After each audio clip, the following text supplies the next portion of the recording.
শ্রমিক ছাঁটাই বন্ধ, মামলা প্রত্যাহার ও বন্ধ কারখানা খুলে দেয়া সহ বিভিন্ন দাবিতে নারায়ণগঞ্জের চাষাঢ়ায় সড়ক অবরোধ করে বিক্ষোভ করেছেন পোশাক শ্রমিকরা। বেলা 11:30টার দিকে ইউরোটেক্স লিমিটেড পোশাক কারখানার শ্রমিকেরা চাষাঢ়া মোড় অবরোধ করেন। তাদের অভিযোগ, 1 মাসের বকেয়া বেতন ভাতা সহ বিভিন্ন দাবিতে 11ই ফেব্রুয়ারি কারখানার ভেতরে বিক্ষোভ হয়। তখন ভাঙচুরের ঘটনা ঘটে। এই ঘটনায় 28 শ্রমিককে আসামি করে মামলা করে কারখানা কর্তৃপক্ষ। এরপরই মালিকপক্ষ লে অফ ঘোষণা করে। এই ঘটনায় বিক্ষুব্ধ শ্রমিকরা মামলা প্রত্যাহার, শ্রমিক ছাঁটাই বন্ধ এবং লে অফ ঘোষণা করা কারখানা খুলে দেওয়ার দাবিতে আজ সড়ক অবরোধ করেন।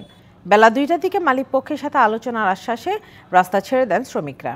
এদিকে বিক্ষোভের জেরে চাষাঢ়ায় যানবাহন চলাচল বন্ধ হয়ে যায়। চরম ভোগান্তিতে পড়েন নগরবাসী।